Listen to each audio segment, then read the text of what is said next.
Yo, what is up, everyone? Welcome back to another episode of the Moto Aftermath Show. This is episode number 247. We have been off for a couple weeks. We are back to wrap up the Unadilla. We're going to talk some Loretta stuff, and we've got a few other kind of off-the-wall things here to talk about as far as the moto industry goes. But before we jump into all that, just want to thank our show sponsors. So first up, we want to thank Complete Racing, the show presented by Complete Racing Solutions. Coach Rob, the mad scientist over there, they're actually taking applications right now for their Elite Rider program. So if you're an Elite Rider or even a mid-level rider, they're just trying to get their roster set. You can go over there and check all that out, CompleteRacingSolutions.com. There's more to this read that I was supposed to have pulled up, and I don't have it pulled up, so total rookie move, Coach. I apologize. But, like I said, they are doing their elite team applications right now, so make sure to go check that out, CompleteRacingSolutions.com. We'll link it down in this show description down below. Also presenting the show, TLR Coatings, Michigan's #1 custom powder coating shop. So for all your restoration needs on any of the motorcycles you're building, or if you got new ones that you're just looking to make look different than the ones that come off the showroom floor, make sure to check them out, TLRcoatings.com, and at all the major social media sites there. We got a Holster Co. Reload rant coming up. We got Gutterworks bringing you the 450 race recap. We have Adept Creative Co. Gonna bring you the Adept Creative Co. Gonna bring you the 250 race recap, and Isaac Nelson Designs on board bringing you the Deegan Danger Zone. So, with all that being said, I'm your host, Travis. Thanks for tuning in, everyone. Aftermath Army here. That's you guys. Make sure you comment down below with all your thoughts, because obviously I don't have any co-hosts here this week to bounce ideas off of. We were supposed to have a couple. Things didn't work out.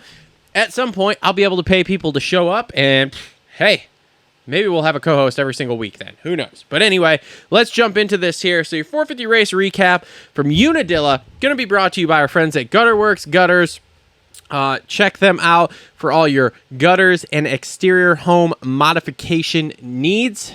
They do all sorts of cool shit. Josh and Kayla are great moto people. I was actually at their house Tuesday riding their private track they had. That was my first time really riding this year since I've broke my ankle like 2 rides in. So that was a good time. Went and did a couple 20s over at their house. Great little track. I will have a video, because I will go back over there at some point real soon to do some more riding, start doing some testing, and kind of try to get the bike. I'm basically writing 2024 or 2023 off as a year for me to ride. We are going to go to Ironman probably and ride the practice day down there, so look out for some videos coming from that. And like I said, I'll be back at Josh and Kayla's to ride, because they're great people. They love having us out, and we appreciate them having us out. But they also are the owner of Gutterworks. Link in the description down below. So if you're in the Southwest Michigan area, to get all your stuff done from them as far as exterior modifications on your house. And they're going to bring you your 450 race recap. And we'll just start right off the top with Jett Lawrence wins his first 450 title. Not only is it his first 450 title, he wins his inaugural 450 championship he's in. This is his first 450 championship. He hasn't lost a damn race this year. I had a scary thought the other day. What if this is the dawn of the next horizon here, and he just doesn't lose for the next 10 years? Like, what if he's 20 years old. What if he goes 10 years and wins every single championship? And I know everyone's going to probably go after me in the comments here and calm down. He's only 20. It's only the first one. No one's there. But in reality, there is some competition there. There were some guys keeping him somewhat honest yesterday, and again, he couldn't be beat on a track he's not good at. Like, if you look at his results, they're not really great, but yet he managed. He got great starts, and he just walked away from everybody with a 1-1, clinched it 2 rounds early, and man, that was so cool to watch him win that and see the emotions really come out. And because you don't often see that. A lot of these guys get pretty battle hardened once they get into the 450 class, and a lot of the emotions kind of go away. But you actually saw emotions with him, so that was cool. I think it was a very special time for him. I think it was a very special thing for him. I think it's very special, honestly, for the whole family. I've listened to a couple interviews with his dad. I've listened to a couple interviews with Hunter, And man, they're one unit over there, and to watch them do this is awesome. I called this back in the day. I can't wait to have Justin back in to kind of talk about this with him, because for so many years now, since this kid's been coming through the 250 class, Justin was like, just wait till he gets to 450. Just wait till he gets to 450. Like, let's see what he's got then. And now here we are. He's in the 450s, and he won his first title. Now, we'll have to see how Supercross goes. That's a different animal. Who knows? But, man, there's a lot of upside to what we're seeing right now with that. So, the undefeated streak continues. He's now 18-0. So, we'll see next week. And, honestly, I give it about a 95% chance now that he goes 22-0. You have Budds Creek, which he's good at. You have Ironman, which he's good at. His bad tracks are behind him. Maybe he gets beat. Maybe something happens. Maybe motor blows up. Something. We've seen weird shit this year. But for the most part, I don't see him getting beat the rest of the year now. I think we go 22-0, no problem. The SMX races are going to be interesting. The SMX races, I think, are going to kind of give us a little preview of what to expect out of him come Supercross 2024. But as of right now, man, sky's the limit on this kid. So we'll have to see how it develops here further down the line. But for right now, looks good. Sexton goes 3-2 for second overall. I don't know, man. It's a wild thing. Like, crashes both motos. It just wasn't. I don't even know what to make of it anymore, especially that first moto. Now, he did kind of make the comment in the first moto about, like, oh, the lappers weren't getting out of the way, have to take weird lines, whatever. But, man, there's just so much front end pushing. I don't know. I don't understand how you can be that good and still, like, do what he's doing. Like, it just doesn't make sense. And it would make sense if he did it, like, a few times in Supercross and then they fixed it, but it's, like, not fixed. So I don't have any idea what to say about it. It is interesting to me. I made this comment in a couple of group chats, and I think I've made it on the show before. Watching him ride, last year when he was battling Eli, and this is Chase Sexton we're talking about. Last year when he was battling Eli, it was, man, Chase is so smooth and Eli's just a bulldog. And now this year watching him battle Jett, it's like the exact opposite. Like, Chase is the bulldog and Jett's the smooth one. So it's just wild to see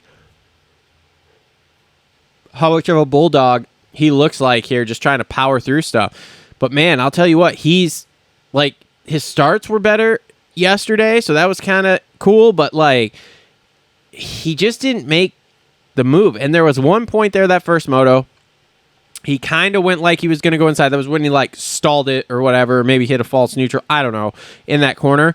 And, I mean, literally, James said it. He's like, dude, you go in there, you should, like, if you're going to pass that kid, you got to finish it at that point. Like, you're trying to be too nice. And I mean, that's the deal. And I don't want to see him do that because I like Jett a lot. And Chase isn't that guy to go in there and just stuff somebody. But, like, at this point, like, if you want to beat him, you're going to have to go stuff him. Because otherwise, like, honestly, I don't think Chase is fast, but I don't think he's fast enough to go by Jett, to just go by him. So, I don't know. He's got two more left to try. He is good at Ironman also. We saw that last year. But it's a big ask, I think. A big ask for him to beat this kid. Dylan Ferrandis goes 2-3 for third. Looked way better. Way better. Lots of comments about how they made the bike better over the break, and they were doing this and they were doing that, and they tested, which is interesting because he's leaving that team. He's not on that team next year. Their 450s are going to be Justin Cooper, Cooper Webb, and Eli Tomac. So super interesting that he's leaving, and they did all this testing for the last 3 rounds, and I guess the SMX stuff. But okay, I mean, he looked better, and that first moto, honestly, you give him another 2 laps maybe, he's going to make it really interesting. He's going to be on Jett. And to be honest with you, Dylan's not scared. Dylan would put Jett on the ground. No problem. He wouldn't think about it. Nothing. So it would be interesting if he caught him. Will it happen? I don't know. I don't remember exactly how good Dylan is these last few rounds. Let's see here if we got any info. Let's go back here. So Bud's last year, you got 13th overall, so that's not great. Oh, was that where Barsha torpedoed him? Maybe. Let's see here. Go back.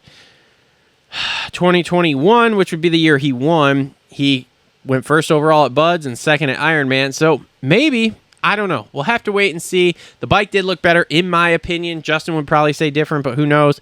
But as far as I'm concerned, the bike looked better. I feel like they've made some strides, so maybe he'll challenge a little bit more these last couple, but he's got to get started. I don't know what the hell happened to that second moto. He slept on that gate. Like, he was literally last going in the corner. I don't know. Super weird.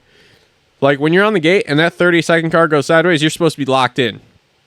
Like, whether they drop it in 2 seconds or they drop it in 30 seconds, you're supposed to be locked in. So I don't know what he was doing. AC goes 4.6 for 4th overall. He looked kind of froggy that second moto there at the beginning. Obviously faded back a little bit. First moto, that's kind of a sleeper there. I didn't really know he was up that far. But hey, that's a good finish for him. So, you know, something to build on, which is weird too, because I feel like his arms would be worse there at that hard pack, but I don't know. I think with him, it's so day by day dependent on how his arm feels that it's just a we'll see type thing right now. AP goes 5.5 for 5th, just a really quiet day. Who knows? Speaking of AP, he re-upped with KTM. I don't know if 1 or 2 year deal here. Feel bad for him because he's just like stuck. Basically, I mean, he hasn't had results, so where does he go? Everywhere else is full. So he's kind of up a shit creek without a paddle there. If he wanted to keep riding, that's what he had to do. But we'll see how this goes here. Hopefully they get that suspension figured out for next year. Harry Koulis from Estonia goes 7.7 for 6th. He's run a lot of designations, and that's about what I know. So great job for him. Marchbank 6.10 for 7th. Okay, that's a very Garrett ride. He's still trying to hopefully make these SMX rounds in the 450s. Anderson goes 14.4 for 8th. I do not remember what happened. This is one thing that sucks about doing a solo show is, like, I don't catch everything. So, like, I don't remember what happened to Ando that first moto. He must have crashed or something. But anyway, 14.4 for 8th. Ty Masterpool had kind of a weak day there. 9.8 for 9th. That's not really great for him. Freddie Noren goes 13.9 for 10. That's right where we're at, where we basically expect Freddie. Harlan goes 15.11 for 11th. Jeremy Hand 11.16 for 12th. Phil Nicoletti goes 8.38 for 13th. Bryce Shelley comes out of Loretta's, jumps back in the 450 class and goes 10.20 for 14th. Wild. Jay Wilson is essentially trying out for the last spot in the Designations team for Australia. So he came over to ride Tomac's bike essentially, and what he's really doing is a lot of testing. They're trying to develop the bike for Tomac for next year. He goes 23.12 for 15th. Chiz 18.15 for 16th. Derek Drake 12.34 for 17th. Roman Pope goes 33.13 for 18th. Justin Barsha had shit luck yesterday in his triumphant comeback. He goes 14th for 19th. I don't know what happened that second moto. First moto was in that first turn pile up there, which was crap. Oh, that's what happened to Ando that first moto too. He was racked up in that first turn too with Barsha. Jose Boutron goes 17.19 for 20th. And let's see here. I think that's basically it. Kessler gets back on the Blue Crew, goes 24.25 for 27th. So shout out to him, Michigan native. And Prebula on his 350 goes 34.40 for 38th. And Meshi, our buddy from Florida, goes 36 DNS for 41st. So not sure what happened there. Have to ask him when I see him in a couple weeks. So yeah, so that's basically been your 450 race recap, brought to you by our friends at Gutter Works. And okay, before we jump into the 250s here, let's talk a couple of things here. So first off, our Holster Co. reload rant here. I know this has been talked about and gone over, and a lot of you have probably heard about this, and I'm a little late to the party, but we're going to jump into it here. So, Holster Co. reload rant. So, as many of you have probably heard, Mathis went on a rant on his show a couple of weeks ago about Deegan getting on the podium and just saying, yeah, I'm glad I put it on the top step here for America, blah, blah, blah, whatever. So, Mathis goes on this rant about, oh, he's trying to divide people and this and that and the other thing. Shut the fuck up. Shut the fuck up. Okay? Dude, every one of the GP guys, if they're in their home country and they win their GP, oh yeah, I'm just here to do it for the Italian fans. I'm here to do it for the French fans. I'm here to do it for the French. No one gives a fuck. Okay? He's not trying to divide anybody. He didn't say fuck Hunter. He didn't get up there and fucking badmouth them and say, oh, fuck all these foreigners. It's USA, USA. He didn't say any of that. He's an American. He's in America riding. And he just beat all of the foreigners that have been beating him all year, which includes people from Australia, Japan, France. I'm trying to think. Is there anywhere else? I don't even know. Let's see here. Let me just go to the 250 class results here and just see if there's anybody else I'm fucking missing. Yeah, let's see here. So Japan, France, like I said, Australia. I think that's pretty much it.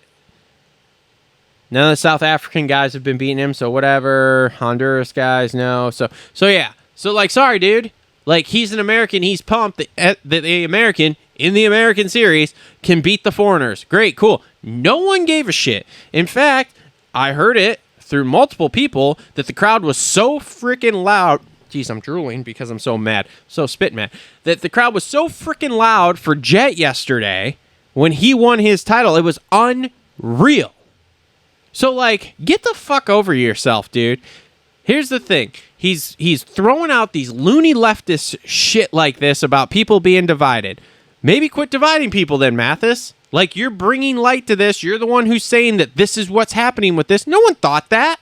There wasn't a fucking person in the moto industry that saw him win it, heard him say, yeah, I'm just proud to put it up here for America, and was like, oh, yeah, fuck the Australians. No one thought that. Fucking nuts. Go fuck yourself. Holster Co. Reload rant. Steve Mathis needs to shut the fuck up about the Deegan hype train on the America. Unreal. I just can't believe it. And he kept doubling down on it. And everybody destroyed him. Comments, everything. No one agreed with him.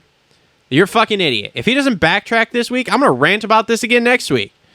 I really hope he gets on the show, honestly, and starts going off about it. Because it's the most ridiculous fucking thing I've ever heard. Like, I mean, shit, dude, you could hit up, I'm sure I could hit up Jace from Gypsy Tales right now and say, hey, man, do you think there was anything wrong with the Deegan and whatever thing? And he'd be like, bro, it doesn't matter. It's fine. No one cares. No one cared. No one cared. No one thought the thoughts that you put out there, except for you. You thought it. And his whole rant about being a foreigner, bro, you've been in the U.S. for however many years now. Since the fucking 80s? You're not a foreigner. You're a goddamn U.S. citizen. Unreal. I got tons of respect for Mathis as far as, like, what he's built here on a podcasting network and everything and, like, how he makes his money there. Like, tons of respect. He's doing a great job with all that. But, like, dude, you're way off on this. Like, you're stepping out of your lane. Stay in your lane. Motocross. Don't try to go political. Because when you go political, like... Now I'm going to have to step in and really be an asshole to you. Because, you like, dude, your politics are way off base. You want to go talk loony left-wing stuff? Call Davey Coombs or something. I don't know. So, anyway. All right. That's been your Holster Co. Reload rant there. Let's see here. We can talk about Loretta's here for a second. I'm going to be really honest with you. I did not watch a lot of Loretta's this year. There wasn't anybody there that really excited me. I watched a lot of these kids ride at the Moto Combine at Redbud. I mean, they're fast amateurs, but when you put them with all the other kids who are on pro bikes, I mean, you get the same thing. You got like Dax, probably class of the field, still only won one of his titles there at Loretta's, and he's, 10th place dude. So, like... Again, these guys are fast. These guys are good. I'm not trying to talk shit on them, but there just wasn't anybody that excited me. Like last year, I watched a lot of it because I was watching to see what Deegan did. Because I knew he was coming. The hype train on Deegan's real. So I watched a lot of that last year because of that. This year, honestly, there wasn't anybody. Like Cochran, he's going to be okay, but he might flounder out. Who knows? It depends what this shoulder injury is like. Dax, I think, is going to be okay, but again... He's going to take time to develop into something. There wasn't anything extraordinary coming through. I am super interested to see how Vincent Way does here as he kind of progresses up. So that'll be kind of interesting. Also, Aiden Kiefer, there might be something there, kind of like an outside program that like ends up working long term. So we'll see, because he's always rode, but Dad didn't really push him too much. You know, it was kind of like, oh, if you want to ride, like, sweet, cool, awesome. But if you don't, like, we just won't. So I'll be really interested to see. And Waze Kid, I think he might have something too, because Nick's another one that I don't think Nick really like pushes him to do it. It's kind of like, yo, if you want to do this, like, that's great, cool, we'll support it, we're gonna go full bore into it, we'll do it if you want to, but if you don't want to, whatever. Like, Nick doesn't come across as like that moto dad that's screaming at him. So I think there might be something there. We'll see once he gets on big bikes. And like I said, I want to keep an eye on like Aiden Kiefer, like I said, because he's really started to like develop here over the last year or so. And I didn't watch many of the motos. I watched like one or two that he was in at Loretta's, and he was definitely up there mixing it up with guys that you've heard about forever. But again, too, when you're in California like he is, he rides with all these guys all the time because they're always at the practice tracks out there. So it kind of works in his favor. So anyway, that's my Loretta's thoughts. The rain, too, was a big bummer. Really screwed up the entire schedule, screwed up the entire week. And to be honest with you, I don't know. It was just kind of like a washout, in my opinion. Like, once we got to, was it Wednesday? No, Thursday? Thursday, the rain? Yeah, once we got to the rain Thursday, I really lost interest because I'm like, oh boy, now we've lost basically a whole day here. And then Friday it rained even more. And by Saturday I was like, yeah, I don't even care. So anyway, so that's my Loretta's thought here for that. Colt Nichols signed with Beta on a 2-year deal here. So Beta now has Nichols and, oh crap, why am I blanking on his name here? The baby giraffe. Anyway, yeah. I know who it is, but I'm blanking on it here. So now Beta's team is set for next year, so that's kind of interesting. I'll be interested to kind of see how this goes. I think some of the rumblings I've heard is that this could possibly be like a low-key, like, good mid-tier team here. I'll be interested to see what the bike looks like in full race trim. Be interested to see what it looks like on a supercross track. Because Benny Bloss signed his deal without even riding it. I assume Nichols probably rode it since he hasn't signed until now, but who knows? But that could be a low-key good team. Like, Nichols is not a bad rider at all, and Bloss is fast. Bloss is fast Benny is fast when he stays off the ground. So we'll see. That could be an interesting thing to watch. I'm sure everyone saw Triumph released what their frame looks like, and I don't understand what's happening here. And, this is something that kind of ties to Loretta's, too. At what point are you going to release a bike? I mean, we talked about it. I was on Johnny Hopper's Shit Show last week, and we did kind of talk about it, and there is a rule where they can run a non-homologated bike for the first year under some rule. I don't remember the exact terminology they told me on the show. But maybe that's what they're going to do here. My thing is like, are you going to do this? Because they've signed Little Red Dog. For anybody who doesn't know, Evan Ferry is officially signed with Triumph, even though there hasn't been a press release. He's riding Triumph. They moved to Georgia. He rides at the facility that Triumph bought there, which is the old Moto X compound there, Matt Walker's old place. So he rides at Triumph all the time. Then he goes to these races, like Loretta's there, rides a Yamaha or something, which he doesn't ever fucking ride, and yard darts himself all the time. So, like, at what point are you going to, like, release a bike so he can ride what he's riding during the week? I'm just wondering, like, when they're going to release this. When are they going to show a damn picture of it? You know, because it's just this at this point now, like I appreciate what they're trying to do marketing wise. Like, they're building buzz, they're building hype. But now at this point, dude, like, it's August. Just release it. We all know you're coming. We all know. And now you've released this video with Ricky and designing the frame and all this stuff like that. Like, dude, that's a video you release after you show the bike. Like, that part of the marketing, I don't understand. So hopefully we see one before the end of the month. Will we actually? Who the hell knows, to be honest with you.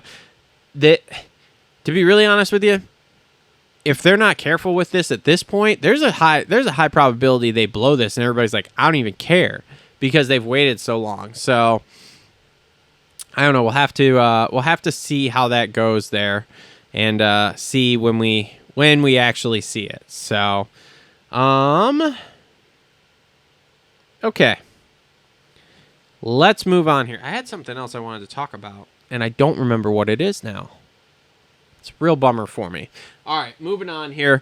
Let's do our 250 race recap, brought to you by our friends at Adept Creative Co. For all your graphics design needs, they do graphics for all your bikes, so make sure to go check them out. They're nice, thick, solid graphics, so they go on super, super nice. You can do all sorts of working to them and get them to fit properly there, because you can, when you're putting graphics on, it's not as simple as just laying a sticker on. You got to do a little heating, little massaging. They fit really nice, but for anybody who's ever done graphics, if you just lay them on there, you know that you're going to get wrinkles. So if you have a little extra or a little thicker that you can pull without ripping, etc., which is what you get here, and they last for a long time. So make sure to check them out. Link in the description down below. All right, 250 race recap here. So Hunter Lawrence goes 2-2 for first overall. There was a lot of questions coming into this weekend. How was his health going to be? Was he worried about Deegan? Any of that stuff? He answered all of it. Wasn't worried about it. Came out, did what Hunter Lawrence has been doing all year, which is just a solid dude, and laid down a 2-2 for first, and never looked sketchy. Not a point that I thought, oh man, he's not going to get somewhere where he can at least get some points. The first moto was a bit interesting because I did think we were going to have a him and Deegan battle, and we'll get to Deegan here in a little while. But he just stayed the course, man. And whenever anybody asked him this week about feeling pressure or was he worried about Deegan or anything like that, I love the response he gave, and this is why he's my best friend, is because the response he gave of pressure is when you don't have money to buy food to even eat. That's pressure.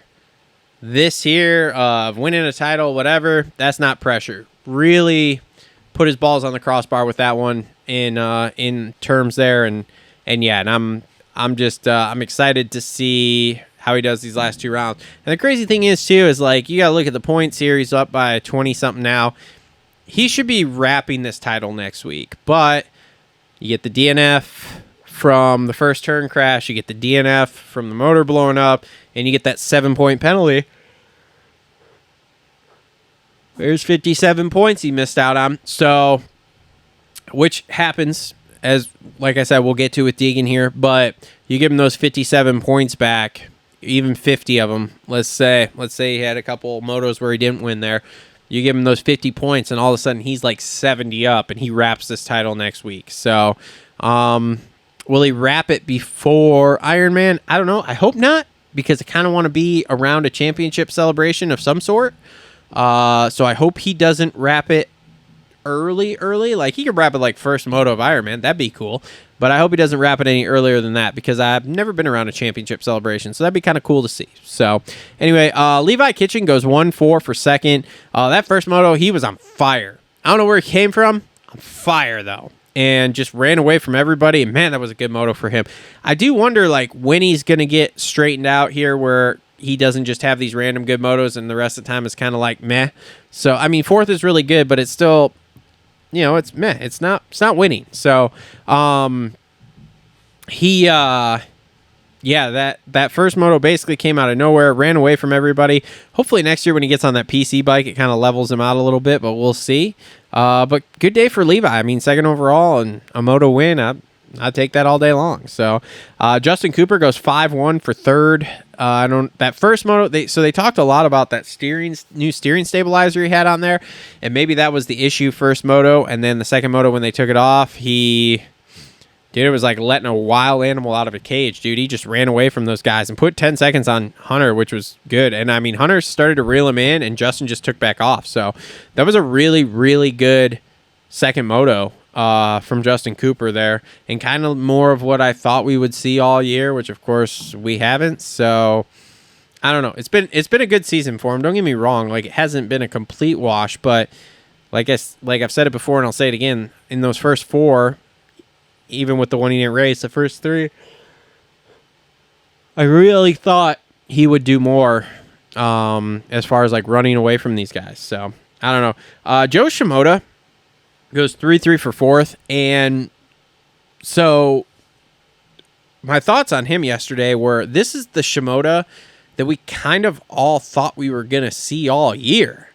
And the fact that we haven't is weird, but like, it's, again, he does this, like, it's almost like he loses all of his confidence in Supercross and then builds it back up through motocross. And then by the time you get mid to late motocross season, he's got it.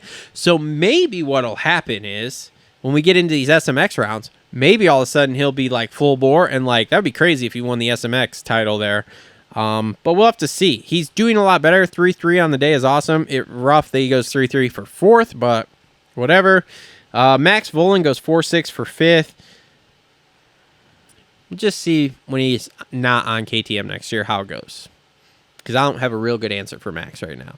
He does better outdoors. They talked about that yesterday, and that's 100% true. He does better outdoors, but we'll see when he's not looking at an orange fender if it goes any better. So Tom Vial goes 8-7 for 6th. I think Tom Vial's getting a bit of a slap in the face here of the reality of going from Supercross to motocross and how different it is over here. Not only is the one-day format, you're so used to riding that stiff bike because you rode it for so long that then you get on the outdoors and you're like, oh yeah, but then you can't get the bike set up correctly, and it's, yeah, I think it's a bit of a slap in the face for him here of reality of what it's like to ride over here with Supercross and stuff. I honestly think he kind of thought he was going to come outdoors and really kind of like start laying wood to people here, and he is not. So I thought he would do better yesterday, honestly, a little bit more of a GP style track. But, you know, is what it is. And we'll see. Maybe next year will be a lot better for him. Jalik Swoll goes 6-14 for 7th. That's an okay day for him. Ryder D goes 9-12 for 8th. That wasn't bad. Whoops. Dax Bennett comes out of Loretta's here, back for another pro race, but he's now full-time pro. He goes 14-9 for 9th, so that was okay. Pierce Brown, 12-11 for 10th, okay. Austin Forkner, poor kid, can't catch a break, man. He was so fast in qualifying. And then something happens the first moto. I'm not even sure what it was. He gets back to 22nd. He must have got down because he was in last place that first moto. And then second moto comes out, get a 5th. So that 5th is really good. He's really trying to make it into the SMX, into the top 30, period, so that he can even have a shot. They said yesterday he needed to average like 10th or better. 11th is right there, but yeah, I don't know. We'll see. So, sorry. Carson Mumford goes 15-13 for 12th. It's cool that Mumphy's getting to ride that pro circuit bike. RJ Hampshire. Hold on a second before we get into him.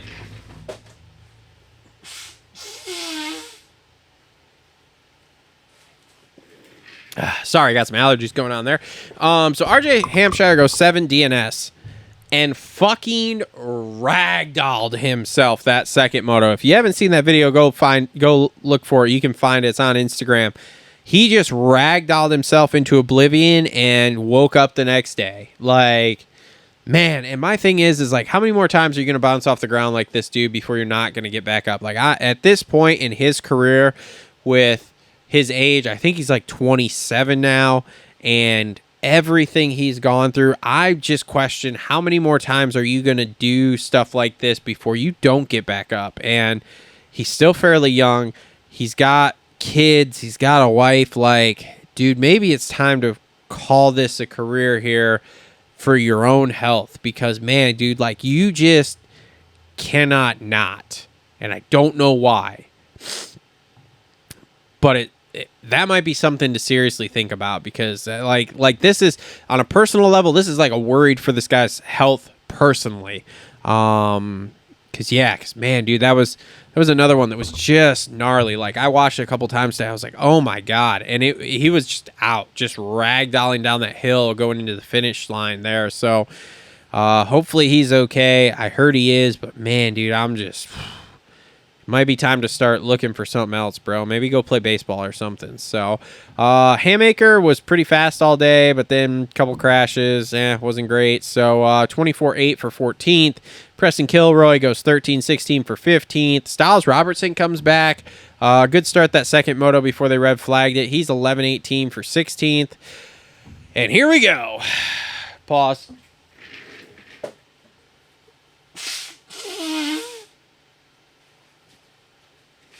If I didn't have allergies, this wouldn't be fun. If I had co-hosts, you wouldn't even have to watch that because I'd make them talk. All right, so here we go. Your Isaac Nelson Designs Deegan Danger Zone here. So Hayden Deegan goes 38-10 for 17th, and here we are. He just struggled, man. First moto was going well, we'll call it. He struggled a bit the first half. Second half was better-ish, and then started getting into a pace, and then started really cranking it up. And with 2 laps left there, when his bike finally did let go, I really did think, like, oh, man, he's going to get up and force something on Hunter.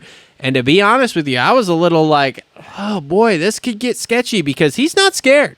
He is not scared. I give the kid a lot of credit. He's not scared at all.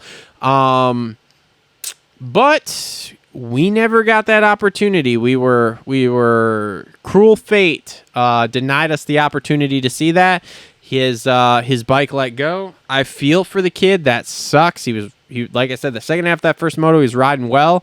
And for your bike just to let go, that'd be a terrible feeling. So, and from what I understand, he could kind of hear it starting to let go. He thought his exhaust was falling off at first, and then he kind of realized what it was. And so I give him credit to keep going, because I would have probably been like, ooh, this does not sound good, and pulled off. Because that's a big fear of mine, is like I hit a jump and that thing just locks up. You're along for the ride, you're screwed. So props for keeping going, but that sucks. That really stole what could have been an epic last few rounds here as far as like the points series itself goes. Second moto, he came back to 10th. He rode well, but it was a bad gate pick because of the first moto. So there just wasn't a whole lot he could do. He was all the way second gate from the outside there, and wasn't a whole lot he could do. So 38-10. That was not a great day. 17th, obviously, overall. I'm sure he'll make it interesting. He's got enough pride that he wants to win races no matter what. So I'm sure he'll make it interesting these last couple rounds. SMX obviously resets everything, so we'll see where we get to there.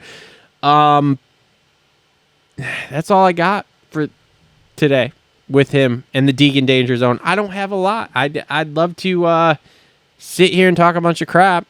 And I'm sure I had thoughts this week of something I could say to really, make this interesting. But there's not. So that's it. He's pretty much out of this title now, unless something else happens to Hunter. But if Hunter stays the course here and just manages his top 3 finishes, like he isn't going to catch him. He'd have to like win all 4 motos, and even at that, if Hunter gets second, which I know we're talking ifs, and what's or buts here, you're talking 3 times 4, 12 points. So he could get back to within maybe like 10-ish.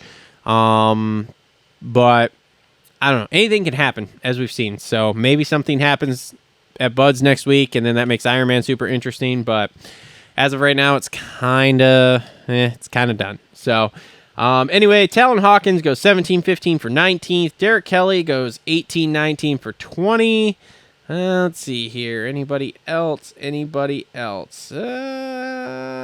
That's basically it there. So Jimmy D made an appearance on the 125, so that was kind of cool. But that's been your 250 race recap, brought to you by Adept Creative Co. Make sure to check them out for all your graphics needs there down below.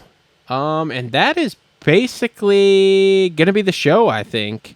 There's a few other things that I kind of wanted to talk about, but without having a co-host here, I'm not going to really get into it. So hopefully next week will be a little bit better. Yeah, thanks everybody for tuning in. Thanks to our sponsors, Complete Racing Solutions, TLR Coatings, Holster Co., Adept Creative Co., and Isaac Nelson Designs and Gutterworks there. Make sure to check them out. Links in the description. Also, one more thing. If you made it to the end here, thank you. We do have the new Moto Aftermath Show logo, retro YZ inspired shirt there. As everybody saw, the bike at Washougal was sick looking. They've got the 2024. It's coming out with like the 50th anniversary with these colors. Called up our guy Isaac Nelson there and was like, hey man, can you do our logo in these colors? He was like, bro, I thought you'd never ask. And boom, bingo bango, here we go. So make sure to go pick one up. Link in the description down below. They're in the Teespring store. They might be listed below the video, but I don't know. It's a little funky. Like Teespring doesn't communicate super well with YouTube, so it kind of sucks because I have merch that I would like to get out there. But anyway, so make sure to go check those out. There's links in the description on the Instagram channel, or on the Instagram page also, so you can go there and get it too. Outside of that, that's basically been it. This has been show 247. Thank you all for tuning in. Make sure to like, comment, subscribe, and we'll be back next week with another show. Later.